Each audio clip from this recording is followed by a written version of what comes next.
Assalamualaikum warahmatullahi wabarakatuh, sahabat cinta Islam Channel. Seorang anak yang soleh tentu menginginkan dapat berbakti kepada kedua orang tuanya, tidak terbatas apakah mereka masih hidup atau telah meninggal. Bahkan dalam sejumlah riwayat menyebutkan bahwa berbuat baik atau berbakti kepada orang tua jauh lebih sulit dilakukan ketika mereka telah meninggal dibandingkan saat mereka masih hidup. Ada beberapa hal yang bisa kita lakukan sebagai bentuk bakti kepada orang tua yang telah meninggal, seperti mendoakan mereka, bergaul dengan kerabat orang tua, beramal soleh, dan yang lainnya. Dari Malik bin Robi'ah As-Sa'idi radhiyallahu anhu, beliau menceritakan, ketika kami sedang duduk bersama Rasulullah SAW, tiba-tiba datang seorang dari Bani Salamah. Orang ini bertanya, "Wahai Rasulullah, apakah masih ada cara bagiku untuk berbakti kepada orang tuaku setelah mereka meninggal?" Nabi SAW menjawab, "Ya, mensolatkan mereka, memohonkan ampun untuk mereka, memenuhi janji mereka setelah mereka meninggal, memuliakan rekan mereka, dan menyambung silaturahmi yang terjalin karena sebab keberadaan mereka." Hadis riwayat Ahmad. Namun di samping itu, ada juga larangan yang hendaknya dihindari oleh seorang anak saat orang tuanya telah meninggal dunia. Jika hal itu dilakukan, maka akan membuat orang tuanya merasakan kesedihan di alam kubur dan di akhirat nanti. Lalu, apakah hal yang membuat orang tua bersedih di dalam kuburnya itu?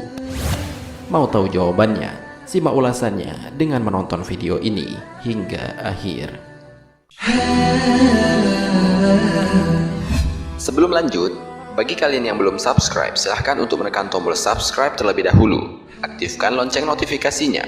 Bagikan video ini kepada teman-teman kalian, agar semakin banyak orang yang mendapatkan manfaat dari channel ini.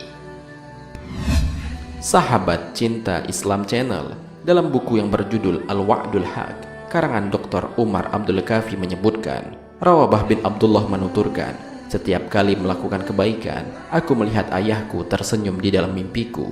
Beliau berkata, 'Semoga Allah Subhanahu wa Ta'ala memuliakanmu dengan kebaikan. Engkau telah memuliakanku di antara para penghuni kubur.'"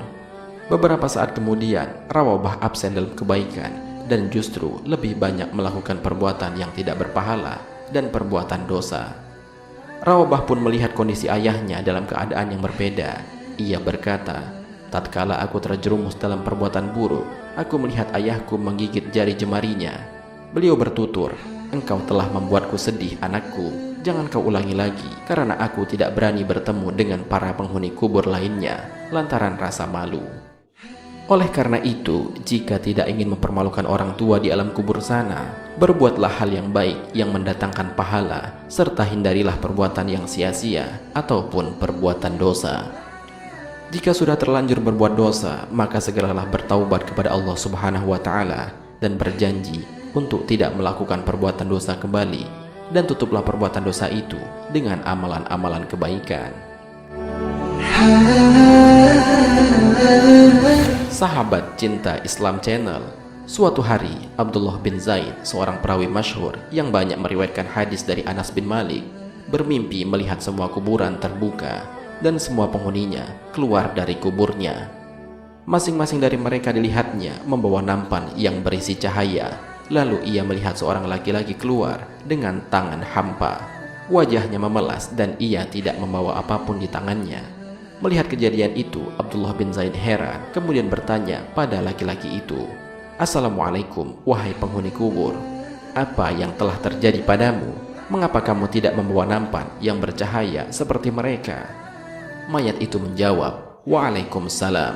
Mereka semua memiliki anak dan keluarga yang selalu mendoakan dan bersedekah atas nama mereka. Nampan yang bercahaya itu merupakan pahala doa-doa dan sedekah yang mereka kirimkan. Sementara aku, walaupun aku memiliki anak, namun anakku tidak pernah mendoakanku, apalagi bersedekah untukku. Oleh karena itu, aku tidak mempunyai cahaya, dan itu membuatku malu pada teman-temanku." Ketika Abdullah bin Zaid terbangun, ia segera bergegas untuk menemui anak dari mayat penghuni kubur tersebut dan menceritakan apa yang telah terjadi dengan orang tuanya. Setelah Abdullah bin Zaid menyelesaikan cerita dalam mimpinya dan menasehatinya, maka berkatalah anak itu, "Terima kasih wahai Syekh atas nasihatmu. Mulai saat ini aku akan bertaubat dan tidak akan mengulangi perbuatanku dulu." Sejak peristiwa itu, anak yang telah beranjak dewasa itu selalu berdoa dan bersedekah untuk orang tuanya. Pada saat yang sama, selang beberapa tahun kemudian, Abdullah bin Zaid bermimpi dengan hal yang sama, akan tetapi dia melihat laki-laki yang tiada membawa nampan, kini telah membawanya, bahkan cahayanya melebihi yang lainnya. Mayat tersebut berkata, "Wahai Abdullah bin Zaid, semoga Allah membalas kebaikanmu karena nasihatmu. Anakku pun selamat dari neraka. Dan aku tidak malu lagi terhadap tetanggaku berkat doa dan sedekah yang selalu dikirimkan anakku kepadaku."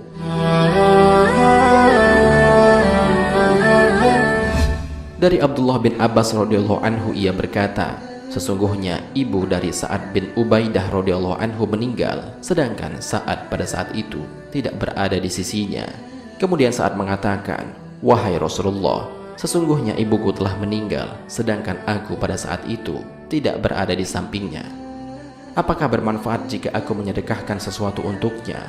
Nabi SAW menjawab, "Iya, bermanfaat." Kemudian Sa'ad mengatakan pada beliau SAW, "Kalau begitu, aku bersaksi padamu bahwa kebun yang siap berbuah ini aku sedekahkan untuknya." Hadis riwayat Bukhari.